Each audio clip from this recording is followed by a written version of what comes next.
The first thing I saw when I opened my eyes was my daughter, Emma, sitting in a chair beside my hospital bed. She was holding a baby, tiny, wrapped in a pink blanket, her cheeks red from crying. Emma's eyes were swollen too, but her voice was steady when she leaned in and whispered, "Mom, I didn't let them take her. She's ours." For a second, I didn't understand. My head was foggy, my body numb. I could barely move, but then it hit me like a wave crashing over a cliff. This baby was mine, my daughter, and something had almost happened while I was unconscious. Something I hadn't agreed to, something I would never forgive. Hours earlier, before the lights and the anesthesia and the emergency C-section, I was sitting in that same hospital room, timing my contractions and trying to keep calm for Emma's sake. She was coloring in her sketchbook, drawing a picture of herself holding her baby sister. I smiled every time she looked up to show me her progress. She'd been so excited about the new baby. She talked to my belly every night like it was already a part of her world. She even picked out her name, Hope. But Adrian, my husband, hadn't said a word about names. He barely looked at me the entire drive to the hospital. He sat in the corner scrolling through his phone while I tried to breathe through the pain. When the nurse came in to check my vitals, he didn't even look up. His mom, Mara, arrived 10 minutes later and immediately took over the room like it belonged to her. She kissed Adrian, ignored me, and looked at my stomach with a frown. "Still sitting high," she muttered. "It might be another girl." I nodded politely. I'd learned to keep quiet around her. She never liked me. I was the woman who already had a child from a previous relationship. I wasn't what she imagined for her only son. She sat beside Adrian, whispering in his ear. He didn't argue. He never argued with her. Emma looked up from her drawing and smiled at them. "I'm going to teach her how to ride a bike," she said. "Just like Daddy taught me." Mara didn't smile back. "We'll see what happens, sweetie," she said. My stomach twisted. I looked out the window to avoid showing my reaction. It was raining. Slow, steady drops that blurred the view. Everything felt heavy. The air, the silence, the space between me and my husband. The monitors started beeping faster. The nurse rushed in and checked my pressure. It was spiking. She paged the doctor. Within minutes, I was being prepped for emergency surgery. I barely had time to kiss Emma and tell her I'd be okay. Adrian followed me down the hall. He said nothing. Mara stayed behind with Emma. The last thing I remember was the blur of white lights above me and the sound of nurses talking fast, then black. When I woke up, everything was different. The air was still. The room was quiet. But there was this strange weight on my chest, not physical, emotional. Something was wrong. And then I saw Emma. She was holding the baby. My baby. She looked tired but proud. "I didn't let them take her," she repeated. I stayed the whole time, even when they said I couldn't. I tried to sit up, but the pain knocked the breath out of me. Emma looked down at the baby and kissed her forehead. "She cried when they touched her," she said. "She didn't want to go with them." Them. I looked around. Adrian wasn't in the room. Mara wasn't either. It was just me, Emma, and the baby. I reached out and touched her tiny hand. She grabbed my finger with so much strength I almost cried. "Why would someone try to take her?" I asked, my voice cracked and hoarse. Emma blinked back tears. "Dad said you didn't want her," she whispered. "Grandma told the nurse to give her away, but I knew they were lying." Everything inside me clenched. I looked at my baby again, then at my daughter. Emma stood her ground. She had sat in this room protecting her baby sister, while the people I trusted most tried to erase her. She didn't scream or run. She waited. She held her. She made sure when I woke up I wouldn't be alone. That's when I realized Emma saved her, and maybe me too. I wasn't supposed to get pregnant again. That's what the doctors told me after Emma was born. Emergency delivery, hemorrhaging, a long recovery. They warned me that another pregnancy might be risky. Adrian said he understood that one child was enough. And for a while, it was. Emma was everything. Bright, curious, stubborn like me. We built a little world together, just the two of us and enough love to fill the gaps left by everything we didn't have. Then I met Adrian at the community center. He was charming, confident, quick to smile. Emma liked him right away. He taught her how to ride a bike in the park, bought her books about stars and planets, called her Little Explorer. I fell for him fast. I thought I was lucky. We got married a year later. He said he wanted a big family. I told him the risks. He said he didn't care, that love was worth the gamble. At first, he meant it.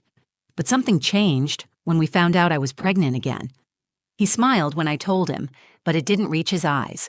When we learned it was a girl, his mood shifted. He said all the right things, but there was a distance between us I couldn't name.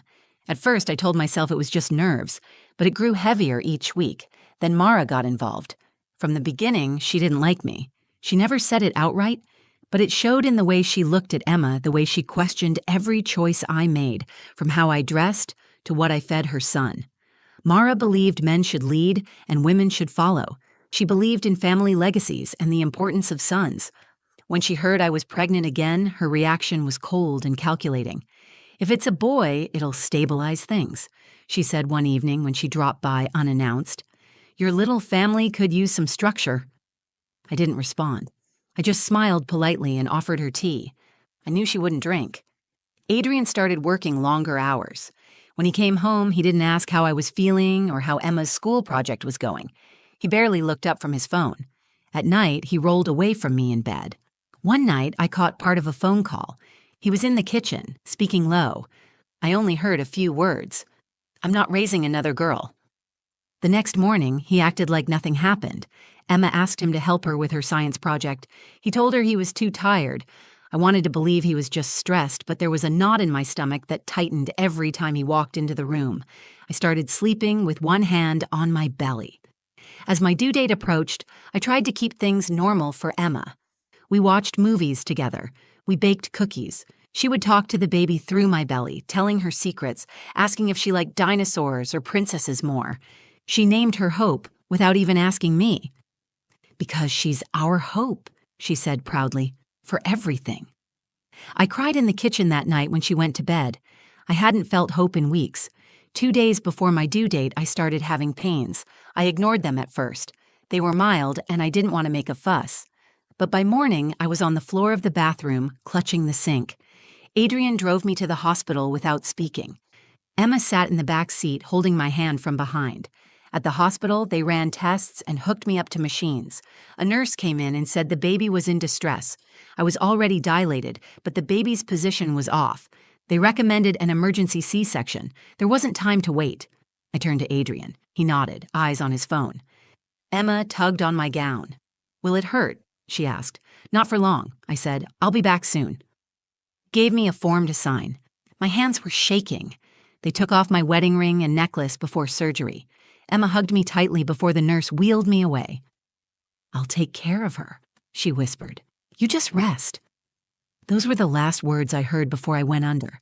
In the hallway, as I was being pushed toward the operating room, I saw Mara. She didn't say a word. She just stared, her lips tight, her arms folded. I locked eyes with her for 1 second. Then she turned and walked into the waiting room. That image stayed with me as everything faded. The sterile lights, the clipped voices, the chill that crawled over my skin. My last thought wasn't fear. It wasn't pain. It was Emma, not Adrian, not Mara, just Emma. Because somewhere deep down, I already knew she would be the one to hold the line when I couldn't. And without her, I wouldn't wake up to the baby I had risked everything to bring into the world. I woke up once during the surgery.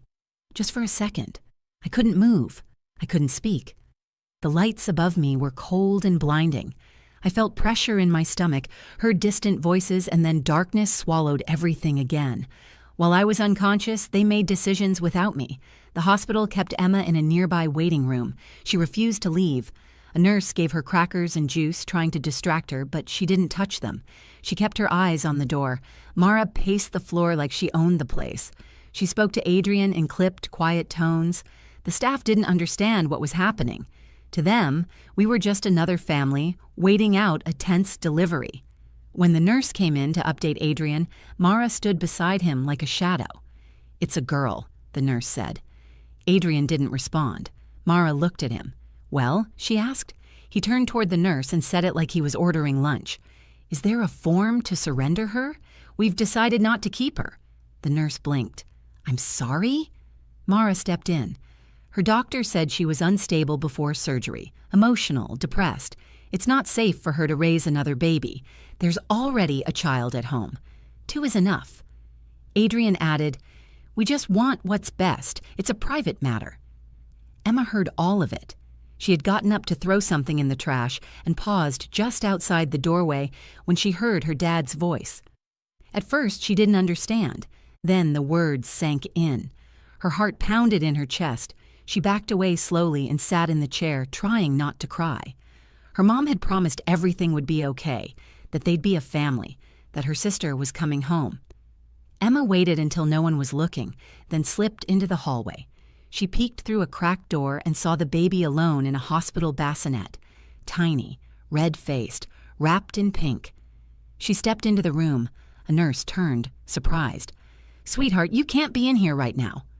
"That's my sister," Emma said. "Your mommy's still recovering. It's going to be a while before she can hold her." Emma shook her head. "My dad said to give her away." The nurse froze. Emma stepped closer to the baby. "He said my mom didn't want her, but she does. She told me. Her name's Hope." The nurse knelt beside her. "Did your mom say she wanted to give the baby up?" "Number, my mom loves her. She just couldn't say anything because she's sleeping, but I can." In the hallway, Mara asked the charge nurse for discharge paperwork. She used her most polished voice. "We've decided on adoption. My son and I are coordinating with a family already." The nurse frowned. "The mother hasn't signed anything. She will, as soon as she's conscious." "But she isn't conscious." "Exactly. So we're moving things along in the meantime." Back in the nursery, the younger nurse didn't know what to do. Emma wouldn't let go of the bassinet. She was crying now, but her hands stayed firm on the rail. The nurse called for backup. Tina arrived moments later, a senior nurse with more than 20 years of experience. She saw the tears on Emma's face and the desperation in her voice. "Ma'am, please don't let them take her," Emma said. "They're lying." Tina sat down beside her and asked her to tell everything. Emma told her about the hallway conversation, what her dad said, what Mara told the nurse. Tina listened carefully. She excused herself and walked to the front desk. "Put a hold on all discharge forms for room 408, she told the receptionist. "No paperwork gets processed without the mother's signature." She made her way to the ICU and spoke with the doctor overseeing Layla's recovery. She explained what Emma had said, and something about it rang true. The doctor agreed to wait. No forms, no movement, no adoption discussion until Layla woke up. When Adrian came back to ask for updates, Tina met him at the nurse's station. "There's been a delay," she said firmly. "We need direct consent from your wife. No exceptions." Adrian's jaw tightened. "She's unconscious." "Then we wait." Mara was furious. She called someone on her phone and stormed outside. Adrian paced the hallway, trying to hide his frustration. Emma sat beside her sister, singing softly. No one came to take the baby again. For hours, Emma stayed in that chair. When she got tired, she curled up with her arms around the bassinet like a shield. Nurses brought her food, which she barely touched. Tina checked on her every hour. Each time she was still there, still holding the line. By the time the doctor confirmed that Layla would be waking up soon, Emma was half asleep in her chair. Tina gently shook her shoulder. "You should come see your mom," she said. Emma stood, her legs wobbly, and followed her down the hallway. She stepped into the ICU, carrying the baby in her arms. Layla's eyes fluttered open. Her body was sore. Her mind was slow. But when she saw Emma holding Hope, standing tall, her voice barely above a whisper but filled with fire, something inside her broke open. "Mom, I didn't let them take her. She's ours." Emma stood at the foot of my bed, holding Hope in her arms like she was something sacred. Her face was streaked with dried tears, but she looked calm, solid, unshaken, like someone who had already fought the war and won. My chest hurt. Not from the incision, from the truth pressing down on me. I looked at the baby, then back at Emma. "What happened?" I asked, my voice weak and raw. Emma swallowed hard. "Daddy said we weren't keeping her. Grandma told the nurse to give her to someone else, but I didn't let them. I stayed with her. I told the nurses the truth." I could hear the monitors beeping steadily beside me. I could smell the sharp scent of antiseptic and feel the weight of the IV in my arm. But all of that faded behind the fury building in my chest. I tried to sit up straighter. Pain lit through my side, but I gritted my teeth and pushed up until I could take my daughter in both hands. "You protected her," I said. "You protected your sister." Emma nodded. "I told them her name is Hope." My heart broke open. She had done what the adults in her life wouldn't. She had protected someone who couldn't protect herself. And she did it without hesitation. A nurse stepped quietly into the room and gave me a soft smile. "They've been asking about you at the front desk, but we haven't let anything move forward without your say. Your daughter told us everything." "I need to see someone in charge," I said. "A supervisor, hospital administration. I want everything on record." She nodded and left the room. I looked down at the baby, sleeping peacefully against Emma's chest.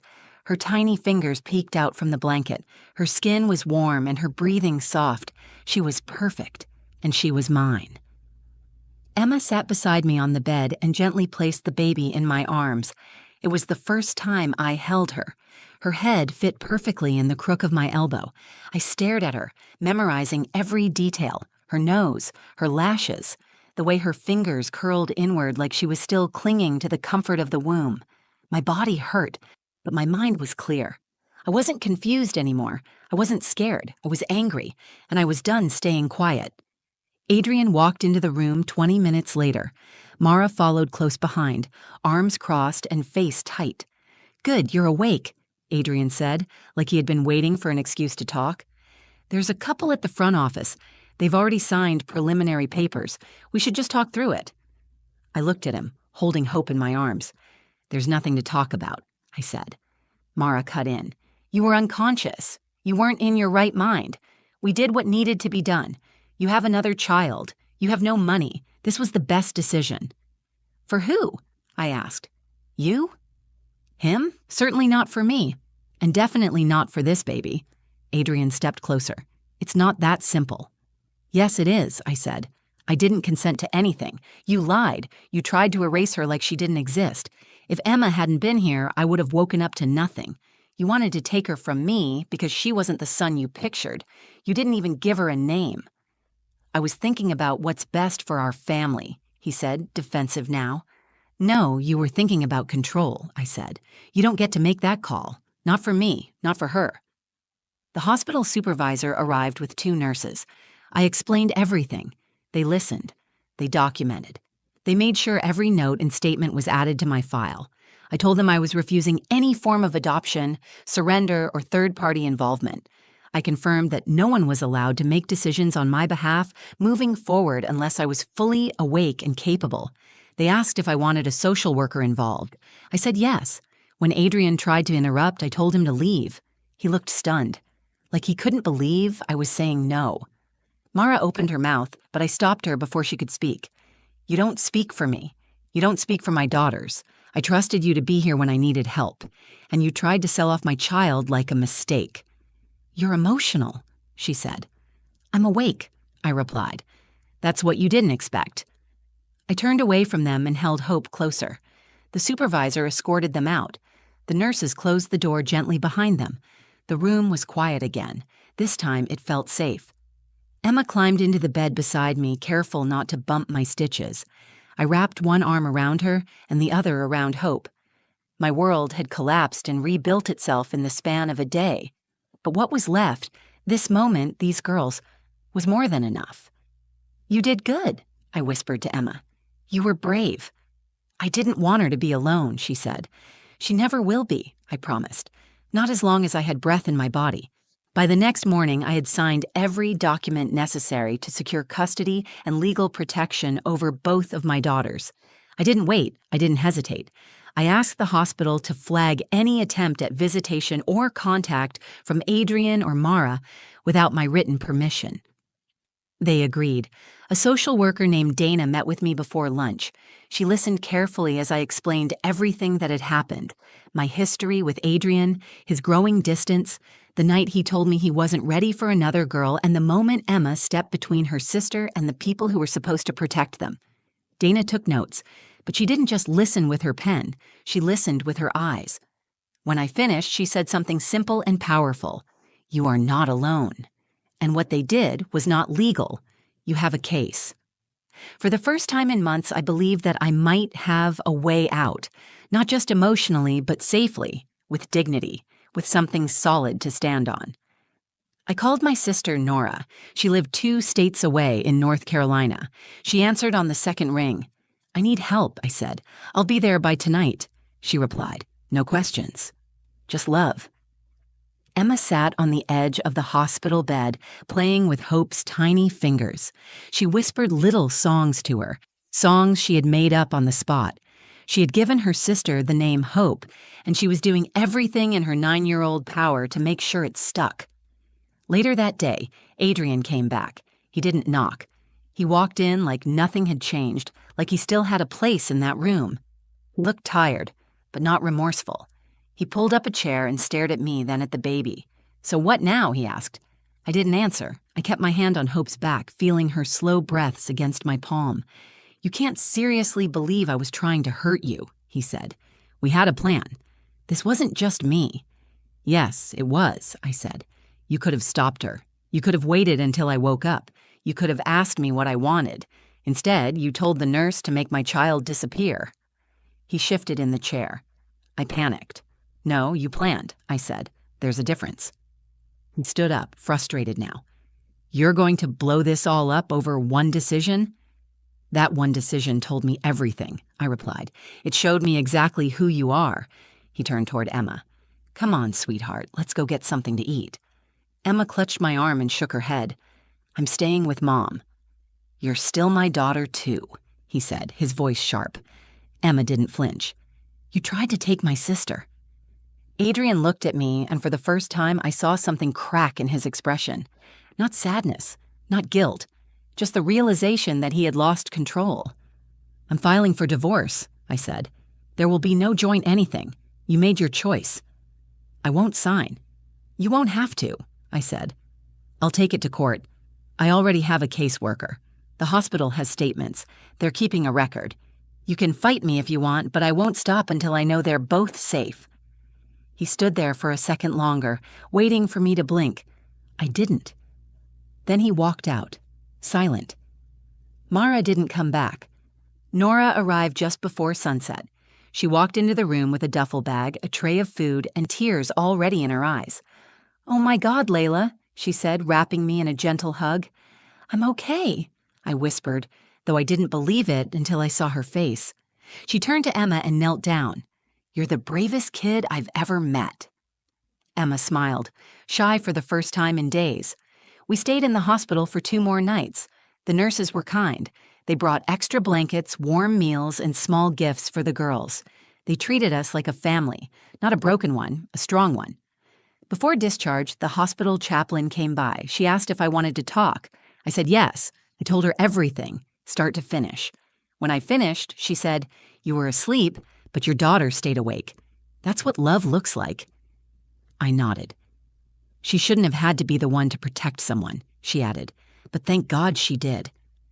We left the hospital in Nora's car.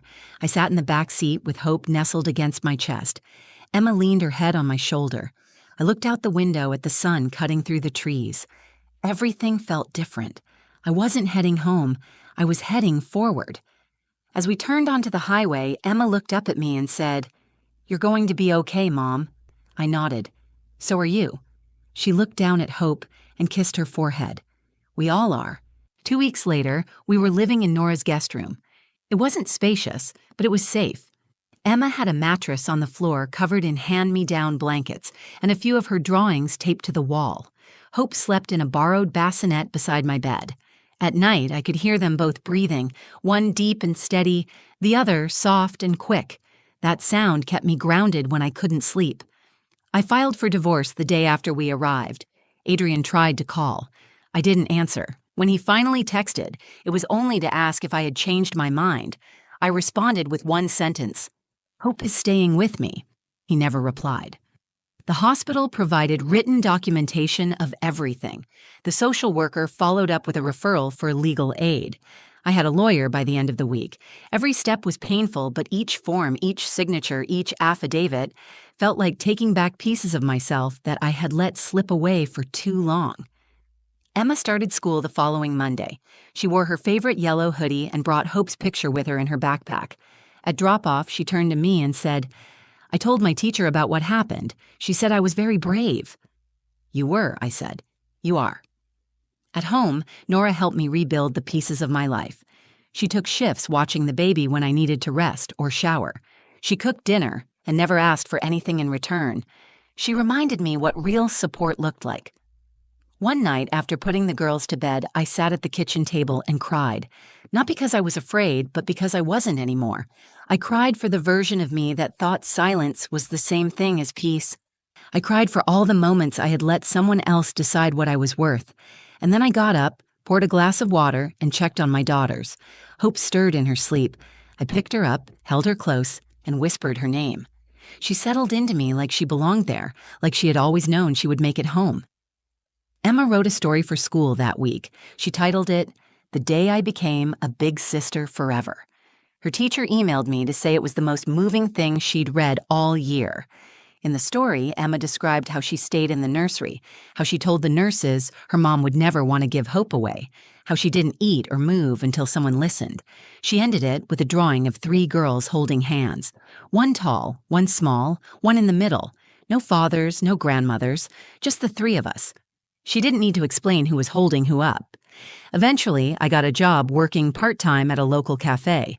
It wasn't glamorous, but it paid enough for diapers and groceries, and I could walk there with Hope in a stroller. The owner, a woman named Celeste, offered to let me bring the baby during slow shifts. She said mothers deserved more than second chances. They deserved open doors. The divorce took 6 months. Adrian never contested. He disappeared from our lives as quickly as he'd tried to erase a child from it. In the final hearing, the judge awarded me full custody. Mara didn't show up. I didn't celebrate. I just took a deep breath and went home. Some nights, I still wake up with fear gripping my chest. I remember what it felt like lying unconscious while people I trusted plotted behind my back. But then I see Emma asleep in the next bed, Hope nestled against my chest, and I remember that we're no longer in the hands of people who couldn't love us for who we are. Hope turned 6 months old last week. She laughs when Emma dances. She pulls my hair when I try to sing. She reaches for both of us with equal need. Sometimes I wonder if she remembers, somewhere deep in her bones, that her life nearly began in silence. But it didn't. Because of Emma. When people ask how I got through it, I tell them the truth. I didn't do it alone. My daughter saved her sister. She stood taller than grown men who failed to find courage. She refused to let fear take her voice. She believed in love and loyalty when everyone else turned away. And because of her, I remembered how to believe again, too. This story didn't start with strength. It started with fear, betrayal, and a hospital bed I couldn't get out of. But it ends with something else. Not revenge, not bitterness. Something harder, something deeper. It ends with choosing to live, choosing to speak, choosing to protect what no one else will. And it ends with a little girl named Hope, who will grow up knowing exactly how wanted she is. Because her sister said, "She's ours." And I listened. If this story moved you, if it made you feel something, share it. Someone out there might need to hear that love, even in its quietest form, can be the loudest force in the room. Drop a comment below and tell me, what would you have done if you were in Emma's shoes or Layla's? I read every single one.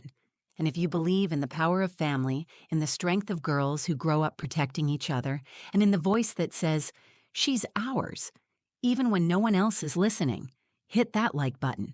Don't forget to subscribe to the channel and turn on notifications so you never miss a story that hits where it matters most. Thank you for watching. And to every Emma out there, thank you for holding the line when others won't.